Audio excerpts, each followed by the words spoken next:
on the Game On podcast.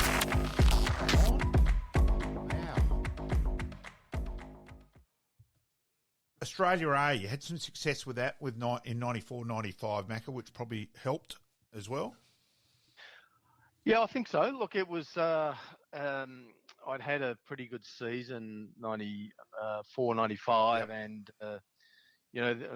it was great that they introduced the Australia A concept, and it was really interesting that by the end of the try series that it seemed like the crowd was on our side. Yeah. They were barracking for the underdog and wanted us to knock Australia over, and I don't think Tubby Taylor was very happy about it at the time. So Yeah, I think Tubby he took exception to that probably more than anyone else, actually. Yeah, he did. He didn't like it. He did not like it. And, we had some serious players in that Australian A side, so that went on to play many, many matches for Australia, the Australian team. So. Well, it certainly helped Bluey's test to get Bluey's test debut as well. That's right. Yep. And Georgie played in that as well, and Hags played a little bit as well, so there was a South Australian connection there as well. Now, Baggy Green, number 364, and of course debuting here at Adelaide Oval against England. Macca, go through your memories there, and of course, obviously one of them's batting with Bluey, so yeah. And Bluey caught your first wicket too, I reckon, on memory. He did. I think that was Mike Gadding. And look, to actually, I suppose, have a friendly rivalry with Warney over many years, to eventually be chosen for my debut in an Australian side, not replacing him but playing with him.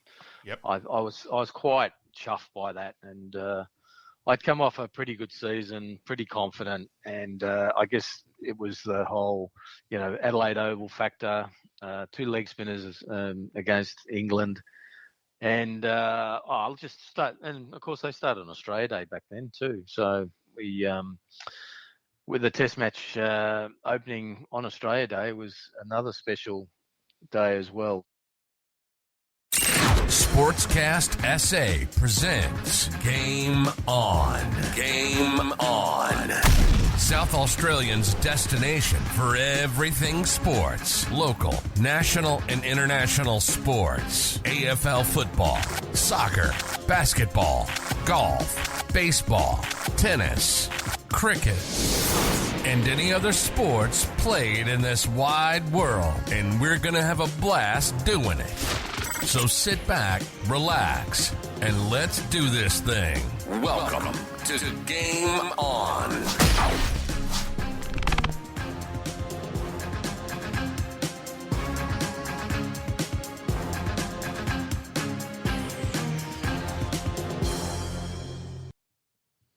Welcome to Game On. My name's Pete, once again joined by Malcolm and Peter McIntyre. Fantastic last week, giving us insights into playing with Warney here at the Adelaide Oval. Yeah, it was education as well. Like Macca took us a few different directions there.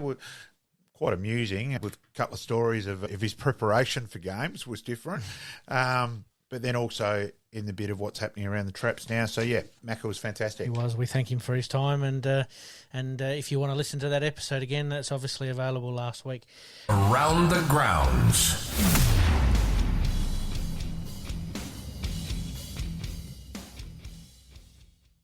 Today on Around the Grounds, we're going to kick off or have a little bit of a look later at the soccer, the SANFL, the rugby, but we're going to kick off, obviously, with the AFL. Round 2 has been completed. Any surprises from round 2 for you? Oh, probably North Melbourne beating Freo was the main one, and St Kilda comfortably defeating Western Bulldogs. They were probably the main two for mine in that regard. Yeah, I think Port Adelaide's loss to Collingwood was a little bit of a shock in the way that it went about. Collingwood really put their foot to the floor right from the get-go and almost stunned Port Adelaide to a certain degree. I think, in fairness, Collingwood are just probably a lot better than a few of us thought they were going to be, and they have gone to the next level, which I didn't think they were going to. So, yeah, full credit to the Pies at the moment. So. Absolutely. And we move on to round 3, mate. We'll run through the tips pretty quickly. The Bulldogs and the Lions. Well, at this stage, since we're recording on the Wednesday night and the Bulldogs are up in the third quarter, I'll go for the Bulldogs, mate. I might go for Brisbane in an upset, but there you go. Collingwood-Richmond Friday night. This one, for me, and we'll talk about match of the round in a minute, but this one here has some interesting ins and outs already for Richmond. But do you see Collingwood replicating what they did last week? You've got to tip Collingwood at the moment. Hopper and Martin out. Okay, Cox out for Collingwood's a big out, but you've got to tip Collingwood at the moment. Giants and Carlton Saturday afternoon. It's a toss of the coin job with it being back there, and also noting that Whitfield and Kelly are back for GWS, which poor tipping on my behalf last week. I didn't realise those two weren't playing in Perth, so I admit that was poor. Well, they went within a whisker though of pinching it, so interesting. Hawthorn North Melbourne clash of the. I'll go Clarkson. Go Clarkson. Yeah. 3 from 3. Yeah. I'm sort of favouring North Melbourne a little bit there as well, but I'm not sure where Hawthorn are at the moment. They're rebuilding, not rebuilding, trying to do something different, tanking, not tanking. It's a bit of a mixed bag. I can't trust them at the moment. North Melbourne obviously have grown an extra leg with Clarko on board, so interesting, very interesting. St Kilda Essendon. I'll go St Kilda. I'll go Essendon on that one there. And probably from a local point of view here in SA, match of the round Saturday night, Port Adelaide v the Crows. Yeah, I'll go Port. I'm going to go Port there as well. I have given the Crows benefit of the doubt in the last couple of weeks, and they've let me down 2 weeks in a row. So I think it's going to be a good game. And again, both teams, it doesn't matter where they are on the ladder, they are going to provide a pretty good contest. But I think Port Adelaide on this one. Sunday, Suns v Geelong. Yeah, you've still got to stick with Geelong, but geez, it's a big game. If Geelong go 0-3, it starts to, maybe Selwood's a bigger loss than we all realised. Yep. What will you go, Geelong? You do give the Suns a chance. Toss. I'm in the same boat here. A bit of a toss of the coin, but I think Geelong are going to have just probably a little bit too much class. But if Gold Coast get on a bit of a run there at home, you never know. Yep. Another classic game, Melbourne v Sydney. CG. Yeah, and obviously gone out. But, look, I'll still go the D's down there. But, again, it's a toss of the coin. I'm going to go Sydney. Can't argue with that. I just think that they're quietly achieving what they need to do without everybody jumping on board going, they're going to be this, they're going to be that. They've just snuck in the last couple of weeks as far as you don't know necessarily what they're up to, and yet they're still getting pretty good results as well. I think the big thing for Sydney is they actually bat very deep. Mm-hmm. I think their 19th, 20th, 21, 22 player is well and truly better than the majority of the other sides. Yep. I think that's their key, and they are. That game, I might even change my mind when I see the teams tomorrow. But young group. Again, we talked about this in our sort of pre-season wrap of how Sydney are going to be well-placed for another tilt at a premiership this year or in the next couple of years, and their age, and like you said, they're batting quite deep as well. Yeah. And to finish off the round, we've got a local derby over in Perth, Freo v the Eagles. I'd like to see the two sides tomorrow, but, look, at the moment, Fremantle are probably the most disappointing side in the comp. Two games which on paper, St Kilda first up, St Kilda all their injuries, and then losing to North Melbourne last week. I might go West Coast. I'm going to go Freo. I think that was the kick in the bum that they needed last week, and also from the first week as well. You're right, they have been a little bit of a disappointment so far. Do you think someone like Josh Carr leaving and as an assistant coach at Freo may have... I don't know. Again, I'm looking for angles here. I don't understand why. They lost a few. Akers, Lobb. Yep. There's a couple other... so the structure is going to be a little bit... Two went to North Melbourne, Logue. Probably a bit more turnover than what we really took close note of. So, toss the coin as well. Toss the coin on that one there. You're going the West Coast, I'm going to use. Game of the round for you, mate. Where are you at with it? I'll go Collingwood-Richmond. Yeah, I think it's going to be one of those classic Friday night games. My other one is probably Melbourne-Sydney. I agree. They're the two. They're the two that I'd certainly be keeping the most eye on. Obviously, from a local point of view in SA here, there's the Port and the Crows. Who's going to have bragging rights Monday morning or Sunday morning? It's going to be very interesting there. And, the Melbourne-Sydney one for me, and Richmond Collingwood, can Collingwood go one better this year and make a grand final? So they've done very, very well. All right, we move on. Yep. SANFL. Yes, SANFL round one. We been sort of hanging out for round one for the SANFL, considering the AFL started a couple of weeks ago. But we'll go through our tips there as well. But some key matchups in round one for you, mate.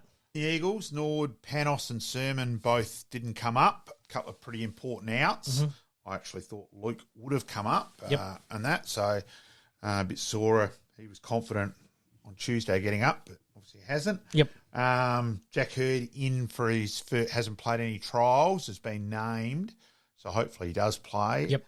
A few guys for Norwood underdone as well. Just a lot of injuries. Josh Richards still out from his injury from the finals from last year. So, and look, the trial game, and I know it's only a trial, but Woodville West Torrens were really impressive that night. But at Thebarton, the tighter confounds of Norwood Oval tomorrow night.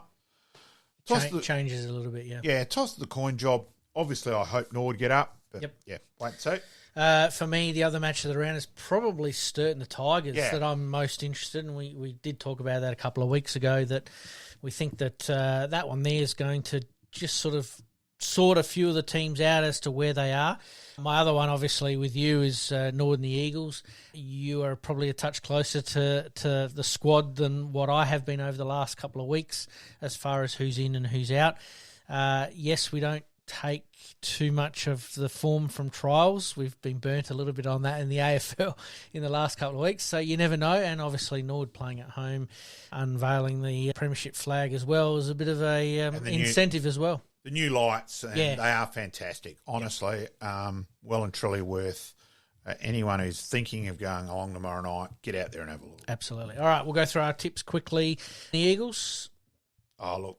Reluctantly Norwood. Yeah. North Adelaide against West Adelaide. Yep. I think Westies will be the one side who really struggle. I'll go for South against the Bulldogs. And that's at Flinders University Stadium down in Noarlunga there. Yep. I think the Panthers, you're right. I think the Bulldogs are going to surprise a few this year. Sturt and Glenelg. Purely because it's at, I'm trying to think what it's named at Wigan the moment. Oval. Wigan, that's it. Yep. I'll go for Sturt. I might go for the Tigers in a bit of an upset there. And we've got the local showdown, not only in the AFL, but in the SANFL as well. Yeah, I'll go for Adelaide in that game. I'll go for Adelaide as well. Do you think, just talking about that one briefly, I know we don't want to talk too much about that game specifically, but do you think that's a little bit of a measuring stick as to how deep those teams are going to go when it comes to AFL? Because, you know, Port look like they've put all their eggs in one basket, but one or two injuries could also derail that. And Adelaide are almost in the same boat where one or two injuries are going to sort that out as well. I think Adelaide have got a hell of a lot of players who are about the same level and a lot of honest battlers. Mm-hmm. Way too many honest battlers to be, and looking at their list. And that's where I think they've got quite a few who are reasonable to good SANFL players. Yep. Can they make that step, though? No, at AFL level. Like I'll be honest. And Porter in the same boat? Yeah, I think Adelaide probably have got more depth in terms of to be reasonable at SANFL level than Port. Right. I don't think that's so much for AFL level. Mm-hmm. But yeah, probably on injuries could with Port. But they've also got a couple just unknowns. Bassini, who's coming back from a knee reco. There was a couple others from Port with injuries from last year. Hayes is coming back as well. Yep. Teakle. So, bit of an unknown. Absolutely. All right, we'll keep an eye on those games over the weekend. Obviously, we'll be at the Norwood Eagles game tomorrow night. Yes. I may even take a little bit of a shortcut down to Unley Oval on Saturday to have a little bit of a look at that game as well. Of course, anyone can come over and say hello on the scoreboard at Norwood Oval tomorrow night. And yes, I will have copies of my book with me. Yes, fantastic. Look for Malcolm on the at the scoreboard. Yep. All right, mate. We move on. Cricket. The Bradman Medal and the Rolton Medal have been run and won. Yeah. So Cam Valenti becomes one of only three people to win the Bradman Medal, playing for two different clubs, joining Andrew Sincock and Ben Hook. Mm-hmm. So a significant achievement where Cam came back from Tasmania, recruited back. Port Adelaide sort of desperate to keep up in in the grade of Premier Cricket. He was their gun recruit. Yes. You can't argue that they didn't get a winner there. So there was also with Luke Robins came runner-up. He had a very good year for East Torrens. Yes. Bowling-wise and that. So great achievement by him to be runner-up. But, yeah, Cam Valenti was a deserving winner. I think he still could have played in the one-day side. Yes. And a couple others. So I was a little bit surprised in that regard. Yep.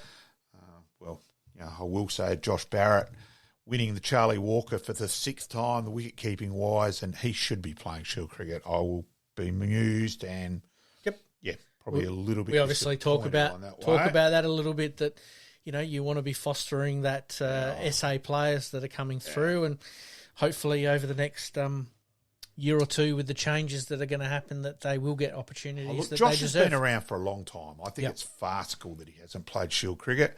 You can sit here and debate. Yeah, I will be honest. I would pick him before Harry Nielsen. I've got. I'm being honest. But there was also the situation this year when Harry Nielsen didn't play in the Shield game in Victoria, and bizarrely that Barrett wasn't picked, and that was for mine the most ridiculous non-selection for the year. So that's a personal opinion. Congratulations to Kelly Armstrong in terms of the Rolton medal. First ever player from Adelaide to win the award. Had a very good year with a bat and also contributed with her leggies. It was 14 wickets and around 600 odd runs. So a deserved winner there as well. So Premier League teams of the year. Yes, Kelvin Smith. Kelvin Smith from West Torrens, Josh Barrett, Ben Charlesworth, Daniel Drew, Campbell. It was probably a reasonable mix. I had a good look. Probably a couple of selections I was a little surprised on, but overall I think they did a pretty good job. Yep. And certainly shared amongst the girls there as well. And some of those girls obviously are gone on to represent the Scorpions and BBL winning teams as well. So they've had a pretty good year. Yeah, and Sarah Lowe, Alex Price have both been very consistent contributors in the girls' side of the year as well. I will say on the looking at the Premier League page at the moment, Jamie Pinelli was Kenzie District Club named as quite rightly the female coach of the year, where Kenzie did win the premiership in that grade. Yep. Well, it's now Thursday, and they've still got Jamie Pinelli's spelling of his name wrong. I think that's not great. Yep. It's not hard to spell someone's name correctly. Absolutely. Okay, in the men's. Yeah, as we said, on the men's side of things with Kelvin Smith and Josh Barrett, Lloyd Pope had a very good year for Kenzie with the ball. A little bit unlucky not to get back in the Shield side. Pope was a consistent contributor. Yep. Cam Valenti was the obvious choice. So, I didn't have too many beasts with either side. Absolutely. Yeah, I took a little bit of a look at it and obviously was quite impressed with some of the names that were there, and you've quite succinctly put it through that these players not only deserve their spot, but should be getting opportunities at a higher level. All right, mate, we're going to take a quick break. When we come back, we'll have a little bit of a look at the soccer, some SANFLW from last week, and a bit of a quick chat about the NRL again. Yep. You're listening to the Game On Podcast. We'll be right back after this short break. So, welcome back. So the soccer, Australia play their friendly against Ecuador. Yeah, 1-0 up at half time, but fell away and lost 2-1. Yep. Was a little bit disappointing, but they're still pretty competitive. Absolutely, but positive signs. They're using a lot of their younger players to give them some game experience. Yeah, so and a pretty heavy South Australian contingent. Absolutely, yeah. I saw an article the other day on one of the news channels that a couple of the guys were in there playing cards, and they looked around, and it was like, oh, hang on, it's part of the Adelaide United team that we're playing as well. The young goalkeeper, given his opportunity, did very, very well the other night. Certainly as the number 2 keeper for Australia, the opportunity was needed. Yeah. And then the Reds play away this week against the Western Sydney Wanderers. Big game. Huge game in context of not only their season, but obviously trying to, nail down that top 2 spot if possible. But certainly what they need is another win. But they haven't come back from breaks all that well in previous goes, so it's going to be interesting to see how that one pans out. But we wish the Reds the best of luck. Yep, definitely. Absolutely. The SANFL round 5 was completed last week. Sorry, a little bit of a mistake on the run sheet there. Yeah. Round 5 was played last week. Some pretty good wins, and like we mentioned, shaping the ladder a little bit with some of those top 4 teams playing each other. Yeah, Glenelg probably put the foot down and do look the team to beat at this stage. Norwood had an important win against Sturt to keep themselves alive in terms of finals wise. North are probably not. They're probably struggling a little bit compared to what we thought would happen. Yep. Overall, so but Glenelg definitely looked they beat Centrals pretty easily. It was 1v2 last week, and out at Elizabeth. So, significant achievement by the Bays last weekend. So, obviously, this weekend we've got the Roosters playing the Bulldogs out at Prospect Oval. Yeah, look, on form, you've probably got to go Centrals. So, a huge game for North Adelaide. Absolutely. The Eagles v Sturt. Toss the coin, I'll go Sturt. Yeah, Woodville sitting bottom and Sturt sitting third to bottom. Yeah. But again, from the top 4 teams, four teams downwards, each have had 2 wins, 3 losses, except for the Eagles, which have had 1 and 4. So very interesting. Yep. The Bloods, the West Adelaide v Norwood. I'll go Norwood. They're just starting to get a bit of form and a bit more consistency. And look, let's also remember their 3 losses, I think, are by a combined of 9 or 10 points. Correct. So, Yep. Yeah. And the Panthers v Tigers. Pretty hard tip against Glenelg at the moment. Absolutely. They seem irrepressible. 4 wins, 1 loss, 8 points with a percentage of 61.77. So they are quite a ways away from the next 2 percentages, which is North Adelaide and Norwood. So very, very interesting there. So, who are you picking in those games? North and the Bulldogs? I'll go the Bulldogs. Sturt and the Eagles? Sturt. Norwood and Richmond and Panthers and Tigers. Yeah, I'll go the Tigers. Same here. I'm on the same boat as you there. All right, fantastic. We move on, mate. Rugby. Yeah, go for it. NRL Grand Final came out today that there was an opportunity for other states to bid for its Grand Final. We've bid for the State of Origin previously, but now we're bidding for finals? Yeah, I couldn't see Adelaide trying to get in. I'd bid for it. We bid for everything else at the moment, but is it something that we could look at? I wouldn't think so, personally. But, no. Yeah. State of Origin obviously has been pretty successful in the past, but that's a different game. You know what I mean? It's I can understand that states would be wanting to bid for a grand final, but are you going to get the same patronage that you would get if you were 2 teams rather than 2 states playing? For mine, it's got to be in either Sydney or Brisbane. Absolutely. Unless Melbourne Storm were in it. Yep. But, I think, so. Looking at the NRL table at the moment, we've got the Broncos, Dolphins, Sea Eagles, Warriors, Panthers, Titans, Roosters, and Bulldogs making out the top 8. The big surprise is obviously the Dolphins, which we spoke about last week. Yep. 3 wins from 3 games. Certainly... looking the goods at the moment. Wouldn't it be a fairy tale start if they make the final in their first year? Incredible achievement. Absolutely. All right, mate, we're going to move on. We are going to speak with Rick Neagle as part of our Past Players, Past Legends segment this week, and we look forward to hearing from him. Yep, definitely. Past players, past legends, past legends.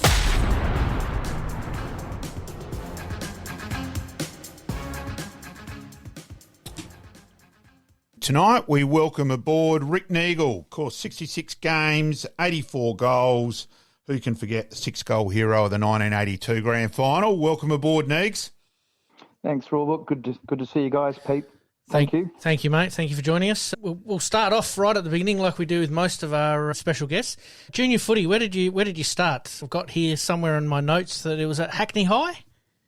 It was at Hackney High, and I did a 12-year sentence there, as I used to call it, from Palm House to year 12 at matric at St. Peter's. So, but it was fantastic there. Certainly a great academic program, of course. But in addition to that, there was a lot of focus on sport, particularly cricket and football in those days. So I loved playing footy at school. The facilities were extraordinary in terms of the ovals and the like, but it was just a good system, and learnt my trade. But I guess back in those days, there weren't too many private school footballers around, actually. It was kind of the genesis of it about that time in the 1970s. So, yeah, loved doing that. I also played at Walkerville on a Sunday, I think it was. Used to play 2 games of footy a week, which was a bit extraordinary. So were you playing with Hales? Was Tom Harley then? You're about trying to work it out. So no, he was a little bit after. Yeah, yep. Yeah. I was trying to work out the news, yeah. No, I was the physio at the footy club when Tom was playing. Yep. So, and look, there's been some far greater scholars go through that school since I've been there. The likes of Gil McLaughlin and Tom Harley, of course, who are obviously icons of the AFL now. Yes.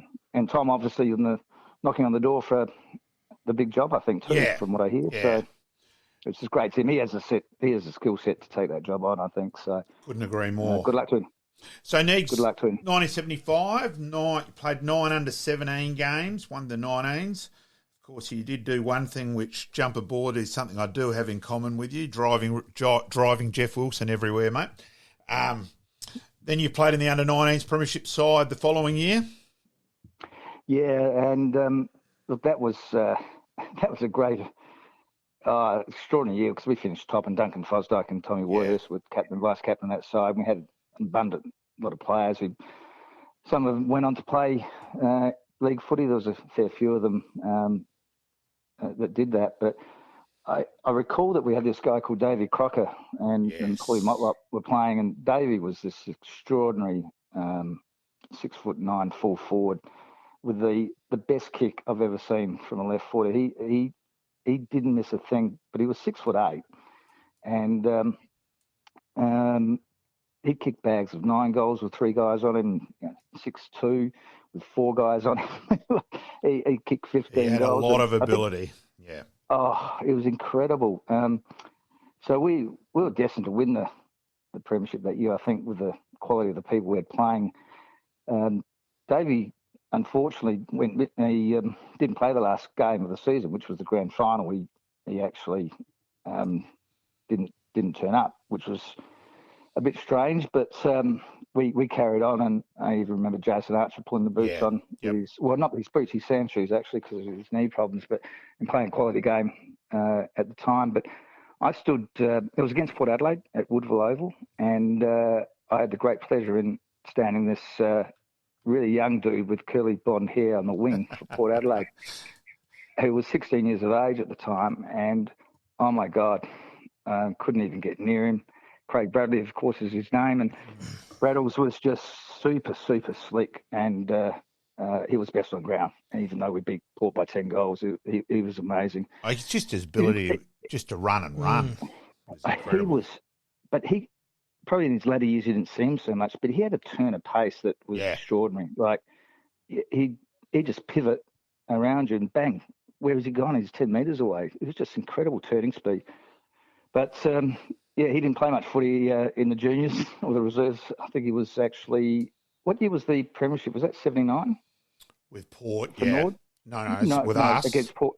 79. Yeah, 79 was Port South. 78 we beat Sturt, obviously, and then 84. He played against us in the 84 grand final. Yeah, well, so the under-19s he played in 1979.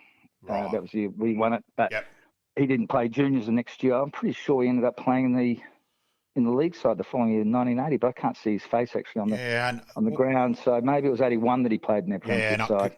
And I reckon it was about time he played. He went on the under-19 tour of England and came back with this Australian cricket side, and then came back and played. That sounds about right. And then you debuted. he was an incredible cricketer too. Yeah. Look, I had the decision when I was at school whether I was going to take on the gloves of playing cricket rather than football. But I was going to ask you along those lines. There's always been good word around the traps that you were a more than capable keeper, Neags. Yeah, look, I was blessed with good hands, small ones, but good ones that could take catches. But I was very, very young and small, so I was a bit weak on the batting side. You're playing against taller people and the like, so I struggled that way. But I was playing the first 11s at school when I was 15, year 10 as the keeper. So I was with all these guys I didn't really know as such, but did become friends, of course. I don't know, I just never really enjoyed it the same way as football. So even though I think I was probably a better cricketer than footballer, I just didn't enjoy the fact that all I did was keep. I wanted to bat a little bit, and sort of circumstances at Kensington Cricket Club, I felt Barry Jarman was the coach there, but I didn't see eye to eye Barry on a lot of things when I was in the under-17s team there. Something else we've got in common, Neags. Yeah, he was. It's a long story, which I don't go into. Yeah. He's passed on now, Barry, but exactly.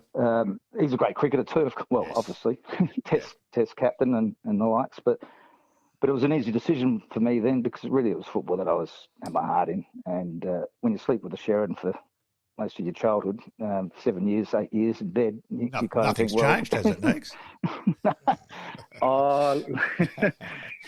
Yes. Lots of lines we could go there. Yes, anyway. We'll leave it there, I think. Mate, you then had a pretty solid 1981 in the reserves? Yeah, I had a great year. John Turnbull, magnificent man. JT.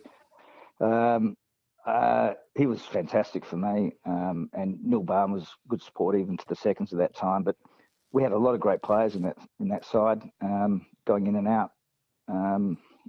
Look, just loved getting the opportunity to play senior footy. I didn't even think I'll be, good enough to make, the twos, if at all. But you never know what happens, and you just got to be at the right time, right place, and bang, take that opportunity. So JT was really good for me. Coached. I liked him as a coach. He was kind of a traditional sort of coach, if you like, big voice. Yes. But when he spoke, you listened to him. I guess a bit like what Alan Jeans or Jack Kennedy was like, I guess, for the Hawthorn Footy Club. JT had the same sort of qualities, obviously not at that higher level, but he ended up being actually at Hawthorn as a recruiting for a long pretty time. Guy, didn't he? Yeah, a long time.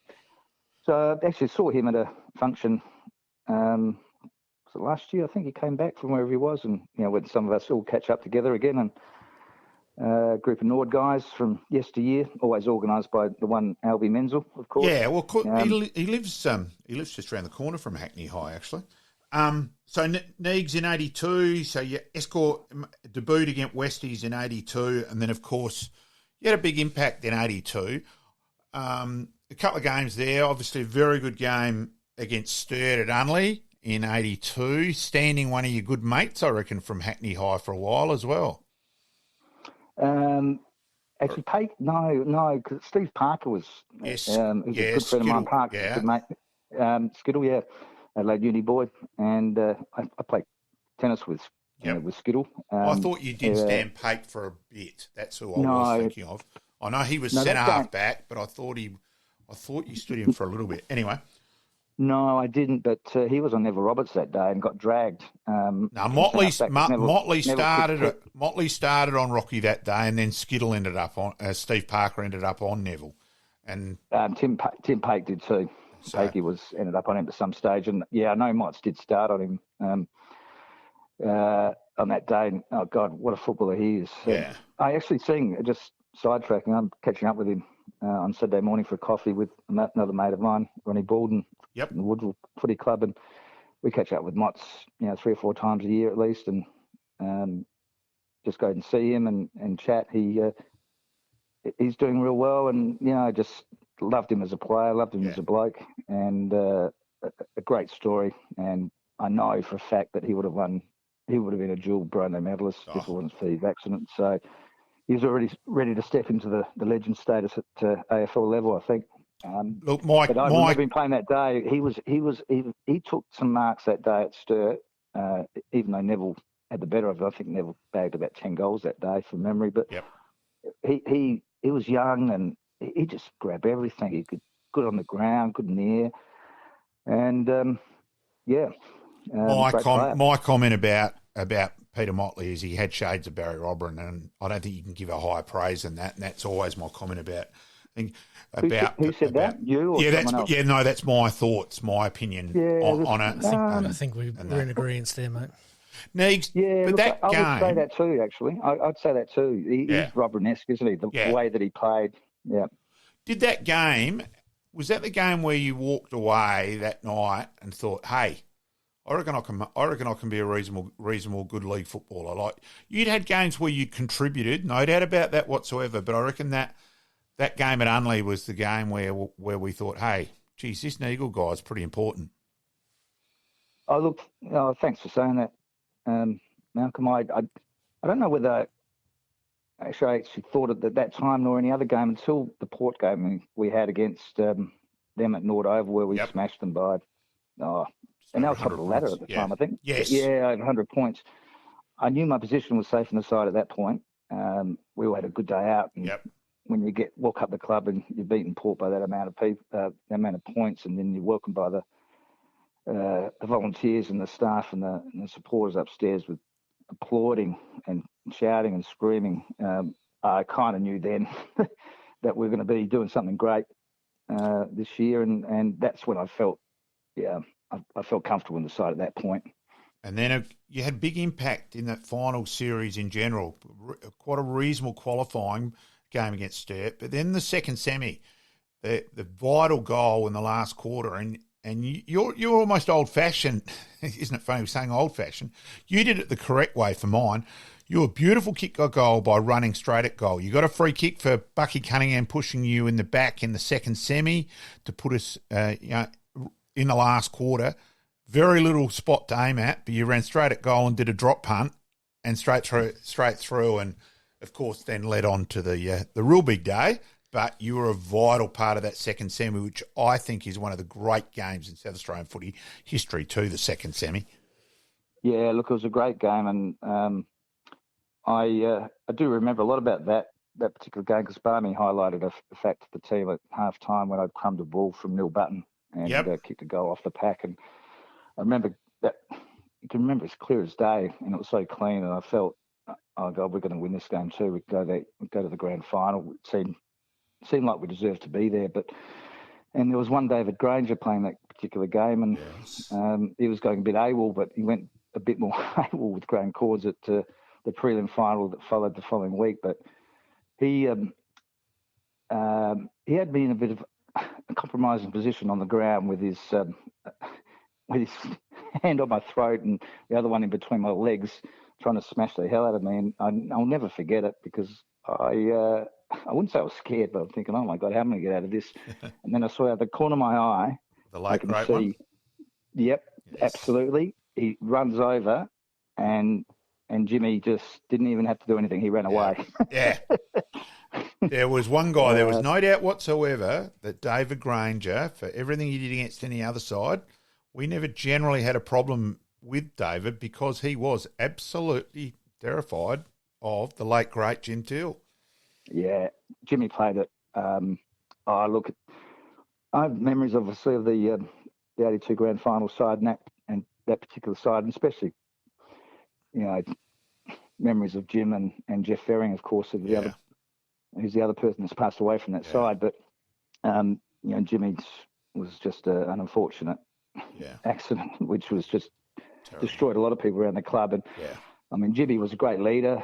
I mean, if there was any problem that I had even during that year, he counselled me a little bit. I was actually really close to him in 1983, where he gave me a lot of support about a few, just, I guess a bit like the AFL players say, I just want to be a good version of myself all the time and try and help improve. And Jimmy was a capable leader and shared a lot of advice to me, and not over necessarily just a beer, but just a chat at a coffee shop, where there weren't coffee shops around then, but maybe a walk in the park or the like. He was a tremendous champion of our footy club. Memories. What's your best moment from that '82 grand final? There was a particular time at halfway through the second quarter where Fozzie, and I think it was about, we're kicking to the southern end in the second quarter, and we come off the first quarter being a goal or two up, but we took the game by just full on, and it was just a time when Fozzie kicked this goal. It was about 15 or 20 minutes into the second quarter. Yeah. I looked at him, from the middle, and I looked at him, and came up to him, and we both had this huge smile on our face because we could tell and look, I don't want to be too confident here or arrogant, but you know it when you know it, and they would have to do something extraordinary to beat us after that goal, and I knew it. And the way that Fozzie and the other players reacted at the time, it was a great feeling. You never stopped playing, but you just were so confident that it gave you this amazing sort of level of capability, I guess, to do things extraordinary, which a lot of players did in that team. I can't remember the week prior to that when we were training. We were training at full pace, balls being kicked at us, and nothing touched the deck. It was just extraordinary. We were so switched on, fit, and in time with each other. It was a great team. Good old finals footy, really. And you effectively did a drop kick goal in that grand final too, Negs, with that handball over the top. Yeah, actually, and not Michael Ashe, Andrew Ashe. Yep. He gave me two of those goals, which he did. Thanks, Ashe. One physio to another. Yes. The great man that he is, and isn't he doing great work around the footy club these days? He is absolutely a legend with the work he does with the players at the footy club currently. So. And let's also remember what he did with the Maple Girls with both Sturt and Norwood. He's just an exceptional individual, Andrew Ashe. He's the BP, the quiet achiever, but very caring, compassionate, level-headed, just fantastic person. He is. He is a great person. And even he's doing, I guess his role as a chaplain, I guess, if you like. But it's more than that. It's more a mentor for the kids that are on the outside having a little trouble at home because they're away from, their parents interstate. Just amazing support for those on the periphery, more so. And those players eventually end up playing in the side, and they still seek advice and mentorship from him. So a big tick to Andrew. Yeah. So Negs, then 83, obviously a little bit disappointing, but you had quite a reasonable year, and of course we fell away a bit. The Westies were a very good side that year. I still say they were as potent as any side's been up forward. And then we, of course, lost the prelim. But you didn't play. Were you injured in 84, or what happened there? No, look, but on 83, we were really disappointed with that effort. Bang, 2 sets and we're out. So loss and loss. Westies and then Sturt. But, I agree with you about the Westies side, that extraordinary side. And they played like us the year before. But I do know a lot of the senior players from that team were really disappointed in the whole group as it was, that we didn't really deliver what we deserved to deliver. And I guess that's a fair comment coming from some of the more senior players. Yep. Because we should have really won that year as well. We finished top, and going out in 2 sets was disappointing. We won the qualifying against Sturt, but then the second semi and the prelim, Davies kicked 10 in the prelim against us. Jumbo has a. We got thumped in the prelim. Yeah. Yep. Yeah, I know we got thumped. Okay. Yeah. Okay. Habit of doing that. Yes. Yeah. The big Jumbo. Yeah. I remember kicking a goal, kicking a ball. It was embarrassing actually. And Johnny Wynn called me a few names afterwards, the great Wynn, because I came out of the centre at a game at Footy Park against Sturt. I don't think it was the prelim final, fortunately, but I switched wings and we were going out there. We've got to be slick and get going on with the game and whatever. And the first ball's bounced. I go through the centre, grabbed it from the wing and kicked the ball the wrong way, straight into Rick Davies' hands for a goal. Oh, my God. That was embarrassing. That was my most embarrassing moment of my footy career, without any doubt. So I'm sure he let you know about it as well. When he did, he called me wrong. He called me, what did he call me? Wrong way. For about a year and a half. Wrong way. He gave me a nickname. I'm not surprised. Yes. He's been around a bit lately, Winnie, too. It's He has. Look, he considers, like Neil Baum, very much the same individuals, the two of them. They're very, very, modest and humble and, great quality people. And they consider Norwood to be their footy club, even though the one's from Victoria and the other one's from WA. So, and that speaks volumes of, Wally Miller and the footy club at that time to attract that type of person. And it's really nice to see Neil and Winnie come back and be involved. They're the first people to come here if you ask them to come. So, Now, Winnie's been involved in the recruiting a bit as a youngster who's over from Victoria, and so Winnie's been around a bit there. Now, what happened with 84 though, Neeks? You didn't play. So, no, 84. Look, I was having a lot of personal problems, right? And with my father and a whole lot of other issues that were going around for me, and I was struggling to actually complete my physio course at the same time. Yep. And it kind of threw me in a spot to say, well, what do I do? What do I do? And I always thought, you just always got to finish your degree. Yep. And look, there's plenty of people that can do physio and play footy and at a highest level and still have a life outside of those two things. But for me, I was struggling a fair bit with with these personal issues, and I needed to focus on just one thing. And if I didn't focus on physio at that time, I wouldn't have got my degree. And I don't regret that decision at all.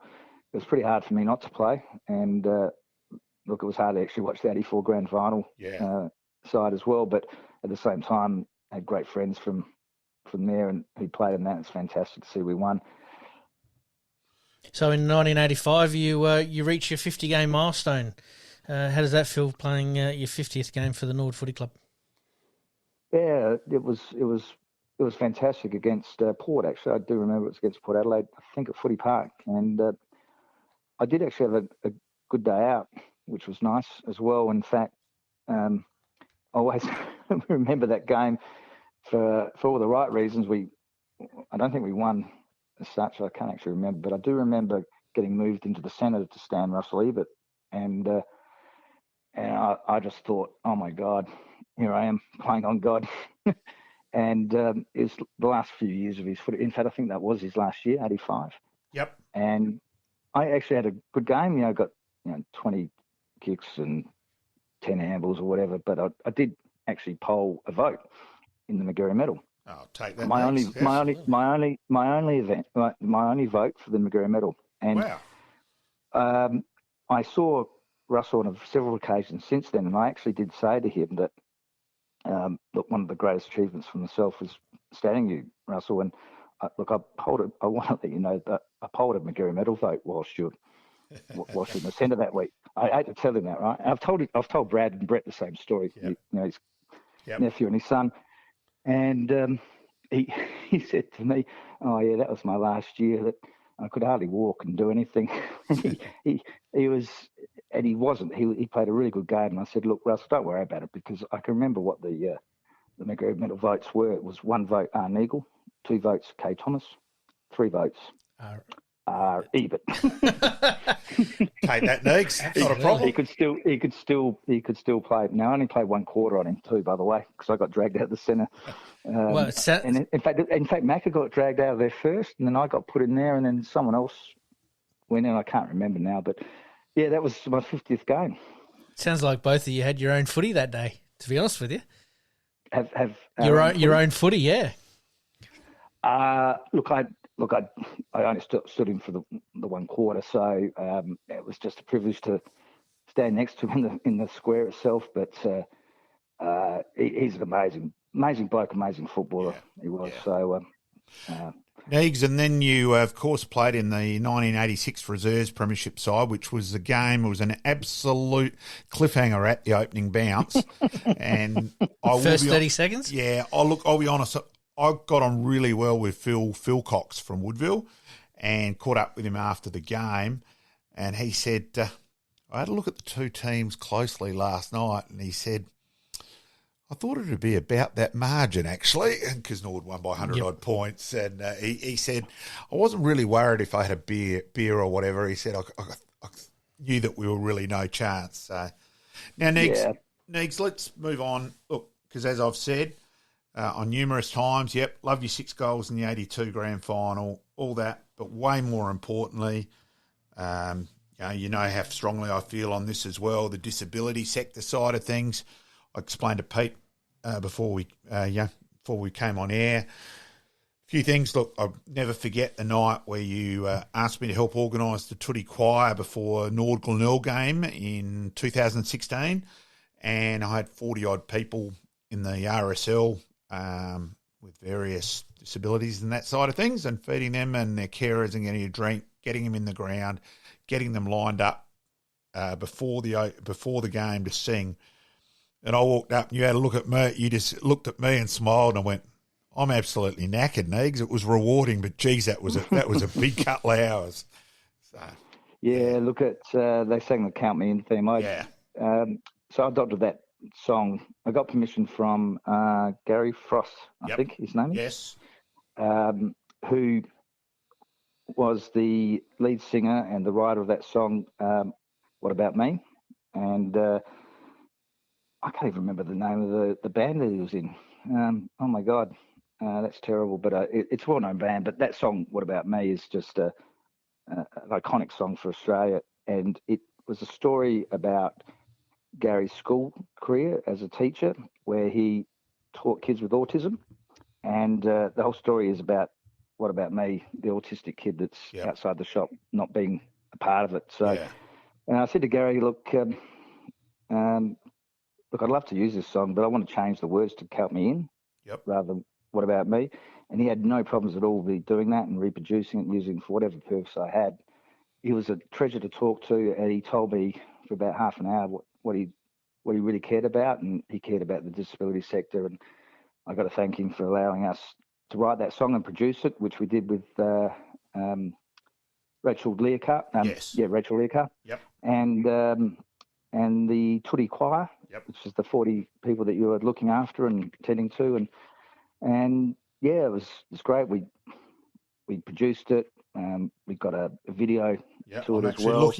Looking at it as we speak. Yeah, it's Moving Pictures, rock band, Aussie rock band, Moving Pictures. That's who it was. Yes. Yes, but I've got that on on your article on the Footy Almanac site, and that. So I'm looking at it as we speak, Neags. Yeah, look, that was for my foundation, Count Me In, which, as you know, is something that still exists. But my biggest impact in the disability sector was more so around, obviously, the political space at the beginning. Yep.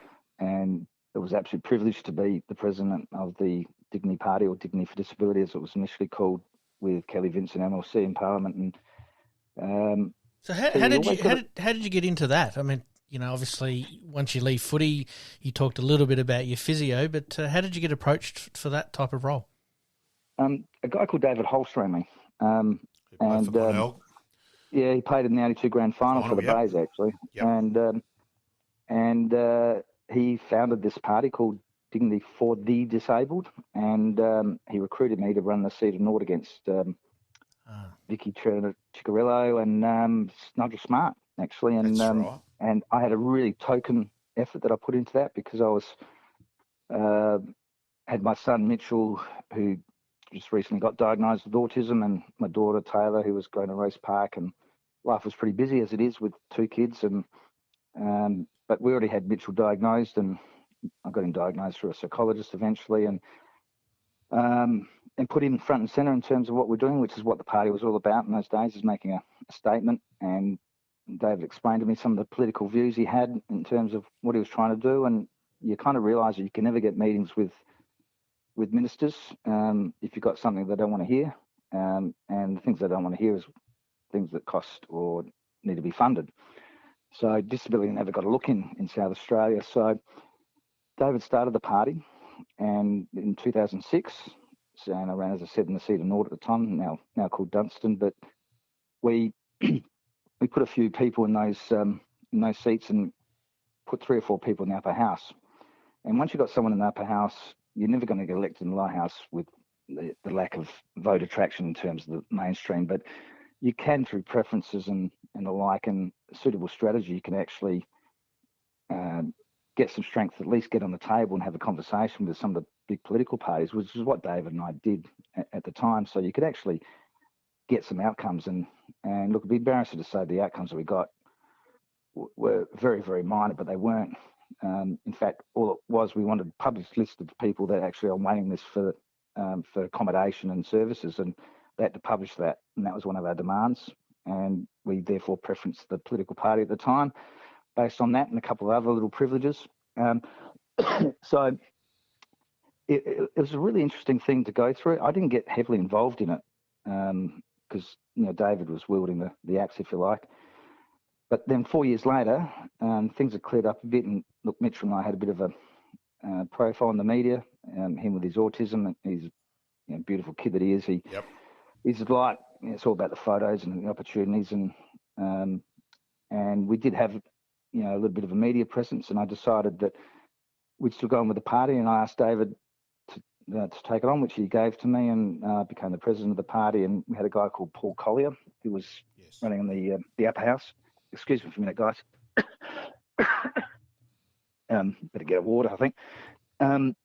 And what had happened is that that was willingly given to us, and we only had about, I think, three of us running the lower house, and we had a ticket of 4 people in the upper house. And Paul was adamant that he wanted to run as the number 1 ticket holder, and I actually approached Kelly Vincent to be number 2. And I said, look, Kelly, don't have to worry about anything. You just got to be second on the ticket. I'll pay you $400 in cash or check to register you. Yep. We had no money. Yeah, I know that. I had $3,000, and I remember drawing out of the bank, because you could only pay someone to register as a political candidate with cash or a bank check.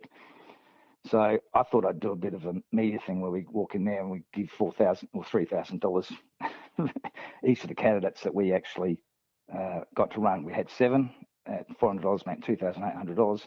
We did a little bit of content around Facebook and whatever, handing the cash over to the electoral office and the like. So on that particular day, that was the day before you draw the numbers out of the bucket for the electoral seat. So with your number 1, 2, 3, or A, B, C, D on the electoral sheet. And the good thing is that everyone wants is the donkey vote, which is the number A spot. So once you get the A spot, you get an extra 2% because people don't give a shit basically about who they vote for, and they just put A. So I organised with Paul Collier the very next day to meet with him after the ballot was drawn. He was formally elected to the seat with Kelly Vincent, number 2, number 3 and 4. I think it was Ronnie Wood and Michelle Threadgold, I think was the other member. And there was 3 in the lower house, myself, Gary Connor and Sam Payer, who were running the lower house, and they're very good friends of mine now, those 2 individuals. And and so is Kelly too. But I get a phone call the next morning because I was going to meet up with Mark Pannell from the Greens and with Paul Collier from the Dignity Party. And what happened was that I got this phone call, and it was Paul's phone, and it was from his sister. He said that, and I'd only seen him the day before drawing the G spot. He drew the G spot, which he made a bit of fun about. He was a man who was a wheelchair user, so he sort of made a bit of a gag about that. But the phone call was actually his sister said that he was brain dead. He'd had a massive stroke overnight. So we had this extraordinary situation where he's elected, but they're going to pull the plug. He literally made the decision straight away because he was brain dead. Massive aneurysm in his stomach, and look, which is just what it is for people with disability. It's like you have all these other issues. I mean, as I say, a man who was a wheelchair user and had a neck injury, and just having a sedentary lifestyle, things don't work as well, and you die earlier, which is just how it is. But of course, that put Kelly Vincent in the strike zone. I told her that don't worry about it, you won't have to do anything. Well, holy shit. So we're on the front page of Australian, front page of Advertisers and the Mail, because literally Kelly's getting elected to the 11th seat on preferences that we've done, and she ended up with 11.1% after polling 1.9%. And that was purely because preferences meant a hell of a lot in those days. You could actually leapfrog other candidates, and we were able to leapfrog others, and she was the last person to select in Parliament. And for 8 years, so 2 terms you get for 4 years each. We sat at the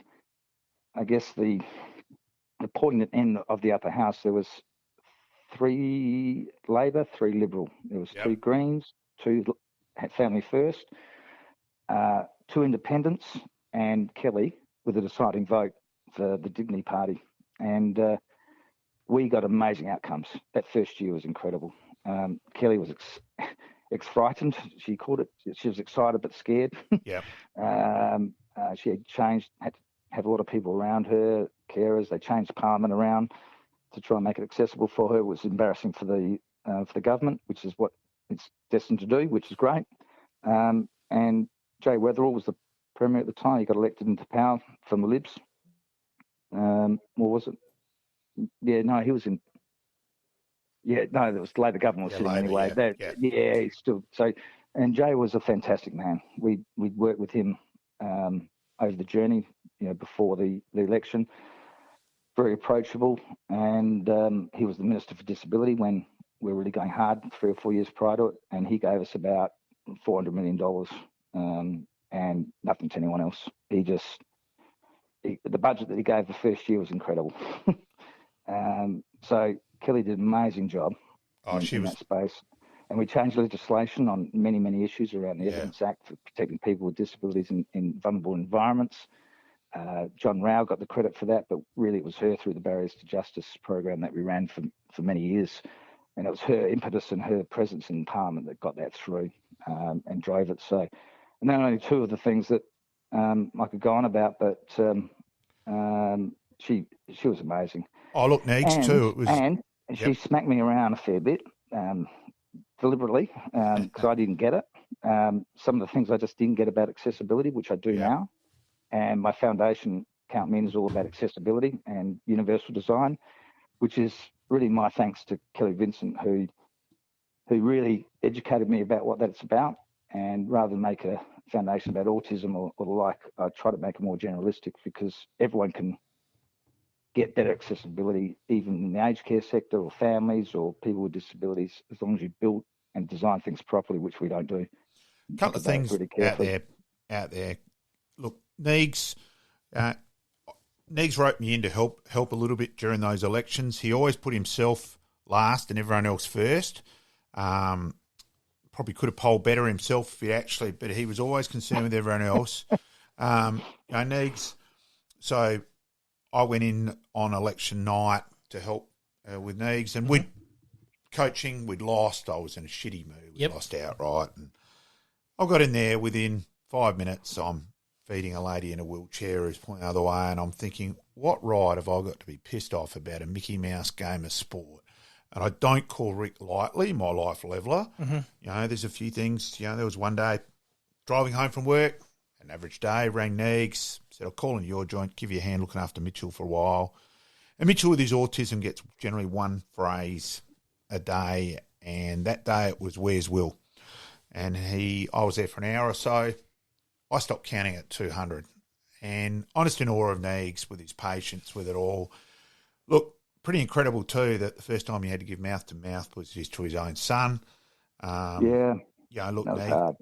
Neags. And in terms of that, as I said, love your goals in the grand final, but in reality, stuff all compared to everything else Neags is doing and done for the disability sector. It's been certainly educational for me. There was once where I actually did help Neags, was quite my memory for numbers and all that was when you got us to help go in to set up the office and that. And so it was wheelchair, diabetic access, there was shower stuff. And I've just quoted a figure to you, and you've sort of looked at me, well, how do you know that? And I've said, well, that's what it was when I was nursing with the aged care system. I don't reckon it would have changed much. Look, I'll ring Emma now and she'll look it up because my wife's an OT, so she looked it up. And it only changed by several millimetres. We would have got away. And Neags went, Jesus, you remember bloody footy figures and this sort of stuff as well. So,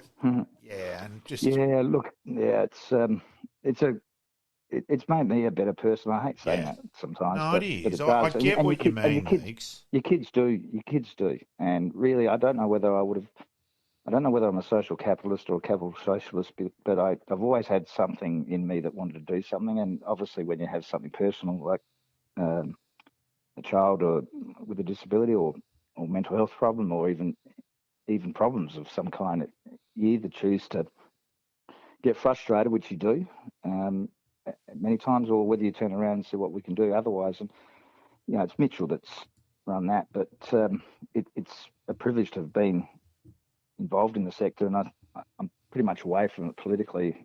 You can't keep doing it. It's impossible. It's just so hard. And when you're getting knocked back all the time, it's demoralising. So that's why I want to acknowledge Kelly, but also Jay Weatherall, his input, and some other great leaders too. I mean, Steve Marshall was all over it as well. But it's a game, and game you can play for a little while, but not forever. And I do want to say though that it was funny about the day that Kelly, and I'll make a particular highlight about that night that you came to Gillis Street for the party that was attended by 30. I think we had 30 lower house seats in the 2018 election, and we had 8 young women under the age of 30 stand for us, which is an incredible amount of people. There's not a lot of young women in Parliament, so we had 8 running, including my daughter, who ran the seat of Bragg against Vicky Chapman. And there was only 3 people running that seat: a Greens candidate and Liberal, and Rick Saar. Yes. Rick Saar for Labor. He's great man. He attended that night, actually, our party too, by the way. And anyway, Taylor did nothing. I said, look, I just need your face, love, to help us out, bit of presence. I said, you don't have to do much. Well, she did nothing. Had a presence in the seat. I ran deliberately in the seat of not Dunstan or Norwood, because we had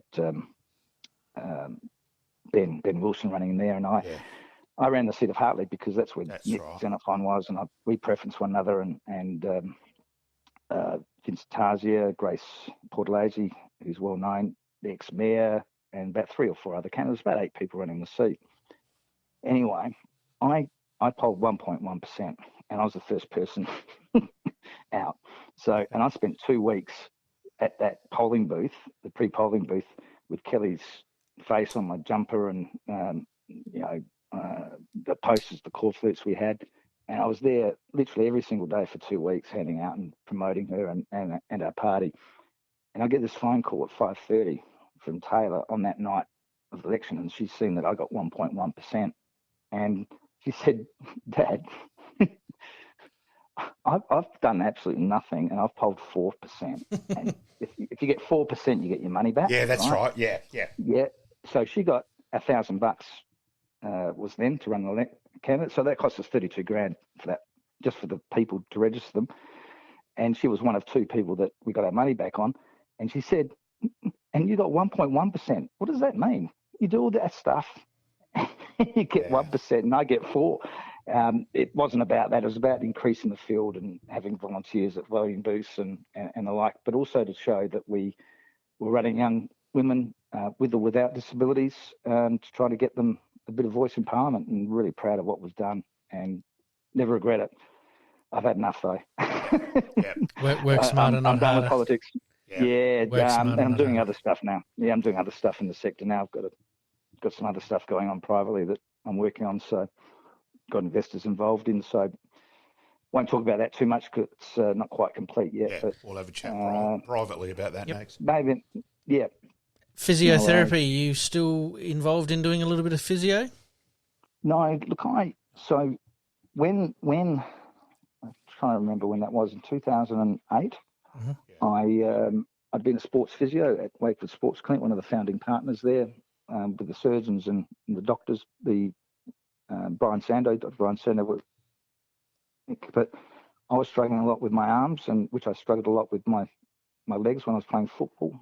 And Brian actually sent me on a bit of a whirlwind visit to all these specialists around, in fact, there's one in Victoria and a couple in South Australia, to try and get a diagnosis of what was going on with me, because it wasn't chronic fatigue, it wasn't glandular fever. It was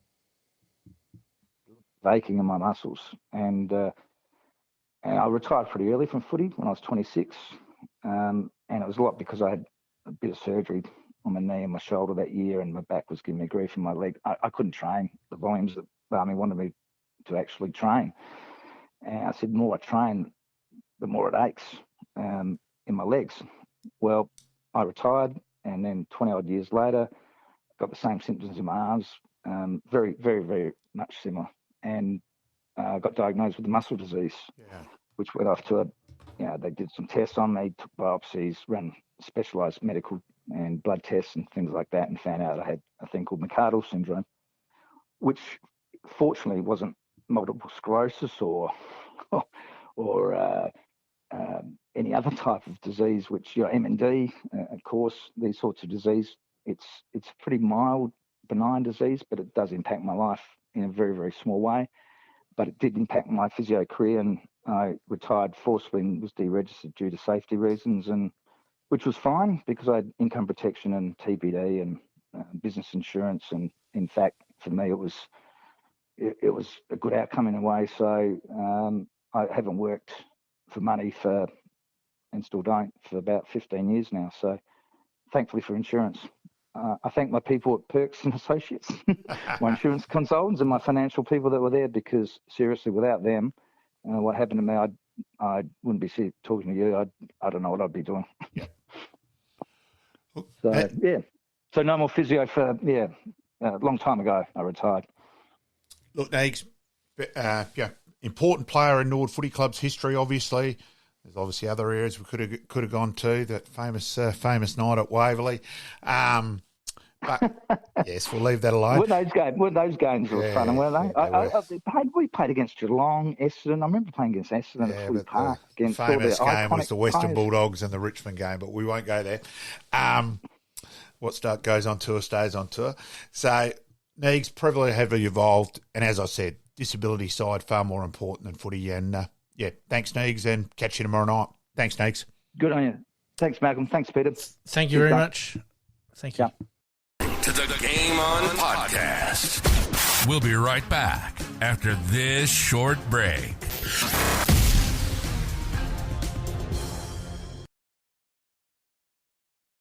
And we've just been speaking with Rick Neagle, and fantastic to hear about not only his football career, but his involvement in the disability sector. Yeah, and that was, look, being honest, how I felt the more important side of it, and in getting Neags on. Neags has messaged just within a couple of seconds of failing, and I will read it out. What I failed to mention to you and Peter was the reply to my daughter Taylor on election night in 2018, when she was highlighting that she polled 4% was doing very little and I polled 1% while doing shitloads. This was my immediate reply to her. It's not about who has the most numbers, it's about who does the 1%ers. So well played, touche, Neags. Yes. And look, he does remember on that same night at the after party when all the people who ran in a seat for dignity saw their names on the TV. And I do remember this as well, being there. Every time they saw their names, everyone cheered and cheered one another. It was priceless. Woodatier really brought the meaning of it and the closeness. It's one of the favourite moments during Neague's political career. Although we were out of these two memories of that night, remain with me forever. So absolutely fantastic. Thanks, Neagues. Almost, thank you very much. Almost a football mentality there of the 1%ers and supporting each other. And I think clubs are very, very important for fostering that. But obviously, from a personal point of view, he was able to, get down, get his hands dirty, and make sure he needs to do what needs to be done. Just a bit of fun stirring Taylor up. Absolutely. So we'll make sure we pass that interview on to him so he can pass it on to her. Oh, don't worry, he will get tagged. All right, mate. Let's move into the happy days. Yep. Happy days.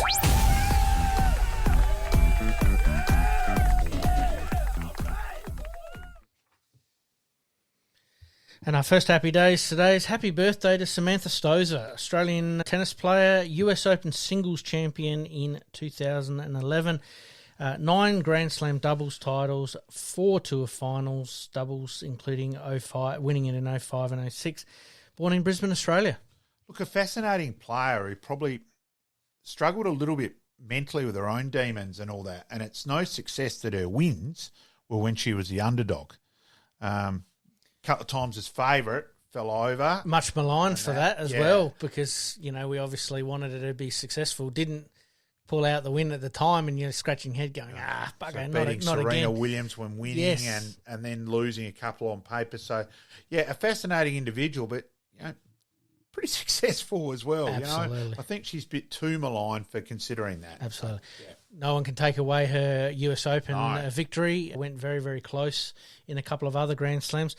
But the doubles one is, for me, that we've always done well for Australia in the doubles. Yeah. We've always had players, no matter whether it be in the male or the female side of the game, that would always do very, very well. And 9 Grand Slam titles. I think on that it comes back to our upbringing with everything in sport, about Very the much team team side aspect, of it, and probably we're more in that regard than other countries. Yep. And that then has come across and worked in that regard. Absolutely. Bit of a side note for a happy birthday that's not on the run sheet tonight is Darren Mead. Happy birthday this week to Darren Mead.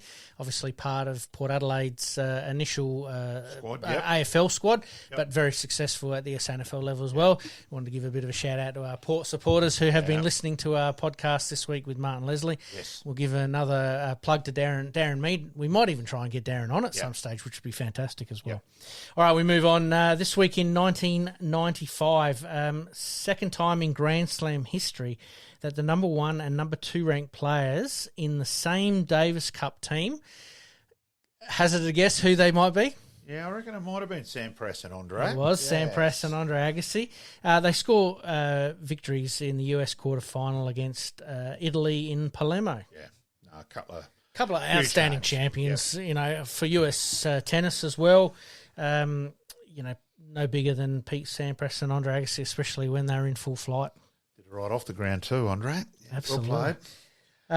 In 1997, cricket, mate, West Indies win their third test at Bridgeton in Barbados by 38 runs by setting India a modest total of 120 run target. Now, you'd think in most cases that'd be chased down relatively easy, but that's that tricky in-between score, isn't it, that makes you think of it and you've still got something to bowl at.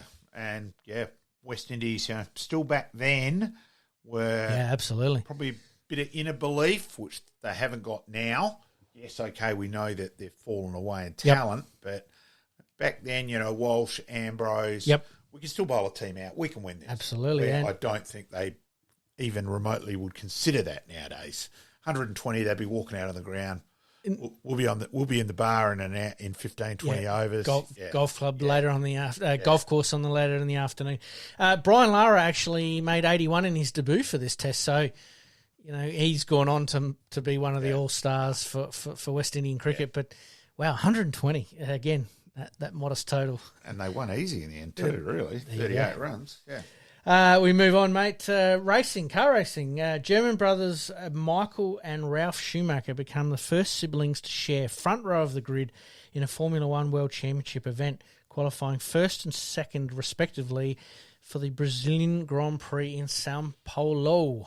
Incredible achievement. I tell you what, you reckon they would have had a fair drag race between the two of them? Yeah, good luck anyone else catching them, the police or whatever. Yeah, family sibling rivalry goes to a whole new level there. You wouldn't want to be at the dinner table, mum cooking up the food there going, which one of you are going to win? It would just be on for young and old, wouldn't it? They got out and had a drag that might have finished in the next country. Yeah, absolutely. And fantastic that siblings can share that moment there, obviously, and obviously with what's happened with Michael Schumacher in recent years is something that they'll look back on fondly later on in life. And to finish us off tonight, mate, in 2001, swimming at 15 years and 9 months, American swimmer Michael Phelps breaks the 200-meter butterfly world record at the US World Championship trials in Austin, Texas. Becomes the youngest ever male to set a world record.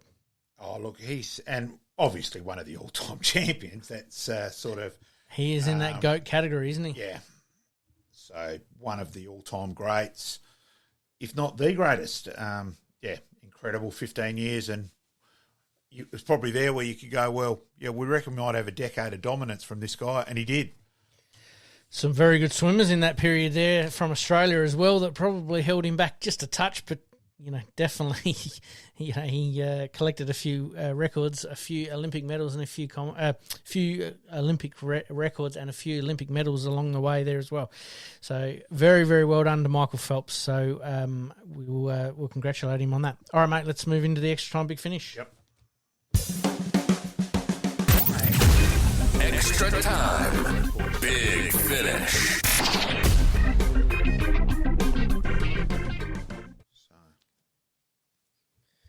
We kick off, mate, with once again concussion in the AFL. We saw a tackle that was quite dangerous between the Adelaide Crows and Richmond on the weekend. Is it something that still needs to be educated, or do you think the players have had enough education on it so far? I think he was lucky to only get 4, that it was such a bad tackle and that they have been educated well and truly. And a couple of people have said, hey, if it's not, let's keep giving more and give 6. Mm-hmm. And it's hard to argue with that. I think he was lucky to only get 4. Trying to think, Scott Lycett, I think, got 4 for a sling tackle, not that, thing. And you'd think, but that was a Barry Crocker. Yep. So 4 weeks for Broad was a justified result? At least 4. Yeah. Obviously, we saw the 3 side by side the week before with McAdam and Buddy and Pickett. It's a tough one. I just don't understand that if they're being educated like this, that once again we get into this situation where they've crossed the white line and it always invariably goes a little too far. Yeah, no doubt about that. Tennis. Yeah, Carlos Alcaraz. Replaces Novak Djokovic as world number 1. Wow. We talk about, are we seeing a changing of the guard? This kid is only 19 years of age, and he's got the complete game. He has. He's now got to win a major. He's got to then knock off Djokovic in a big tournament and all that, and then away you could go. So I read a report the other day that some people are comparing him to a Nadal, a Federer, and a Djokovic sort of rolled into one. So if he's able to maintain that type of game, he's going to be one of the all-time greats, and it's going to be a case of that he may be the one that chases down the record and does very, very well there. Tanasi Kokonassis wins, but does something very unexpected, mate. He threw his racket after winning the game like he'd lost the game, and it was basically on a call that had happened 2 points earlier. Right. Frustration. Very unlucky not to have the point taken away from him and him having to play another point. Unusual for Tanasi to lose his cool like that. So, I just thought I'd make mention of that one as well. Strange. Mate, the Sheffield Shield final was won and run. Yeah, predictable, unfortunately. WA, they had the bowlers came back. Paris came back into the side, a couple others as well, and just a little bit more depth there. Kelly came back in as well. Too strong yet again, and WA 2 years in a row have won everything. Look, they are the Scorchers as well. So it's they are the template of it's everything at the how moment. you really need to be setting up your team with a lot of their younger players that have now come through and they're reaping the rewards. Pretty incredible to win the Shield, the one day, and the Perth Scorchers 2 years in a row. It's certainly huge dominance, and also their depth in WA.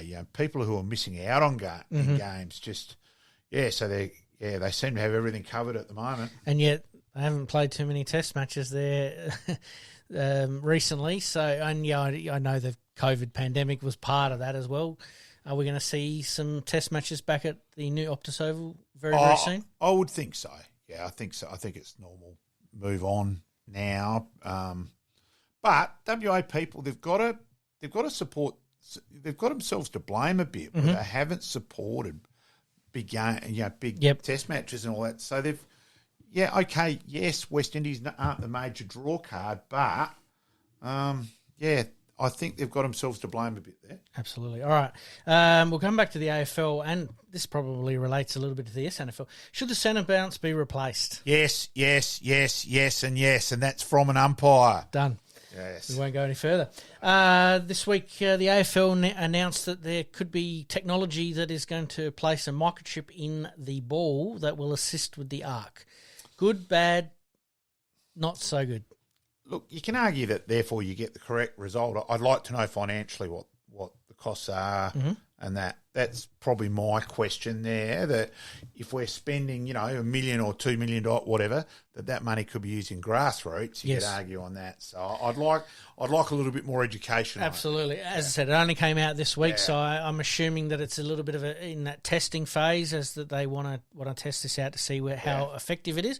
And you're right, how much is it going to cost? I think that any technology that can be added is a good thing, but I do see that there are some decisions that are being reviewed that probably still need to be in the umpire's hands. Yep. That's just a personal point of view. All right, mate, and to finish off, and we've deliberately left this one till last tonight, a third AFL team for SA. Norwood has rumoured, which has been put to bed obviously in the last 24 hours, that they're putting a bid together for the AFL's 20th team licence. The logistics of this happening, yay, nay, or not a fan? Personally, it's a no. I just don't think there is the business capital around in South Australia. They'd have to pick up a huge national sponsor, probably 3 or 4. I think it's pie in the sky stuff. Mm-hmm. I know it might be Norwood's charter and want to be in the main competition. Yep. I understand that, but I just still think it's unrealistic. Yep.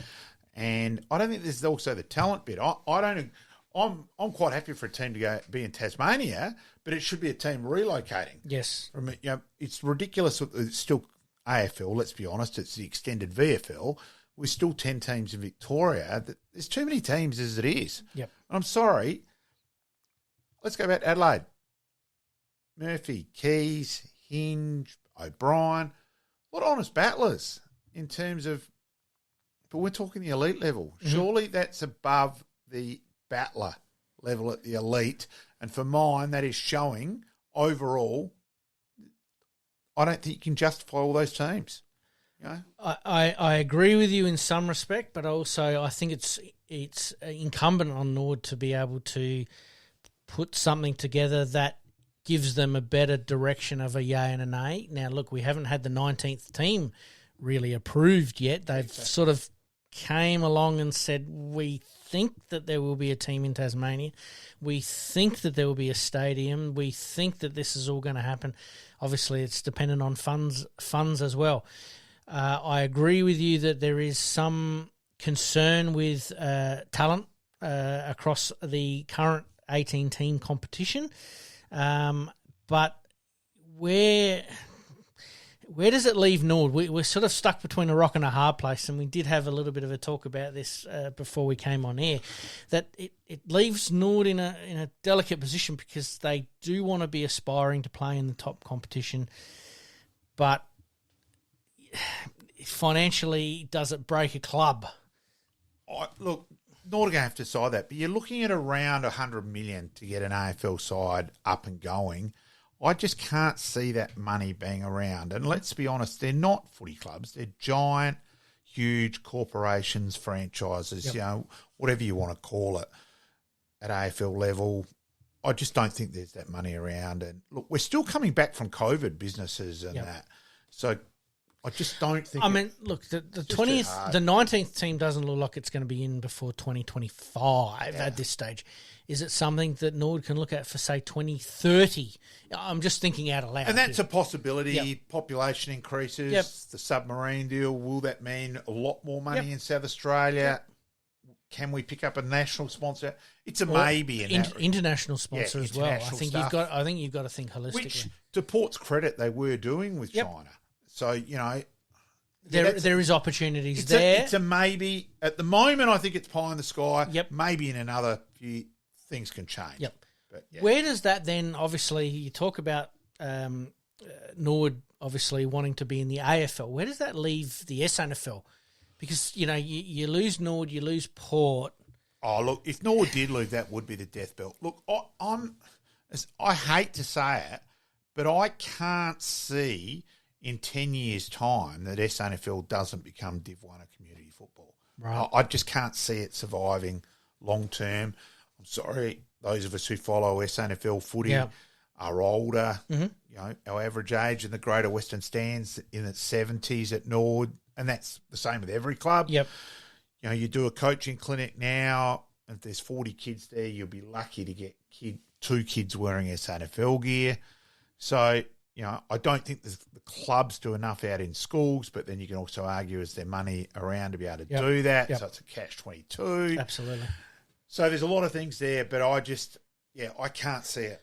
So the strategic development, not only from obviously the Norwood Football Club as a potential to go into the AFL, and I'm with you. I do see it as a positive that they should look at, but I think that there's got to be a lot of dotting of the I's and crossing of the T's, and I mean a lot of them before that'll happen. So I'm all for it. I think that it's great that they're aspiring to be in the top level. Yes, there's some logistical issues that will need to be sorted out well and truly before then, and who knows, there may be an AFL team that does go by the wayside and another licence comes up.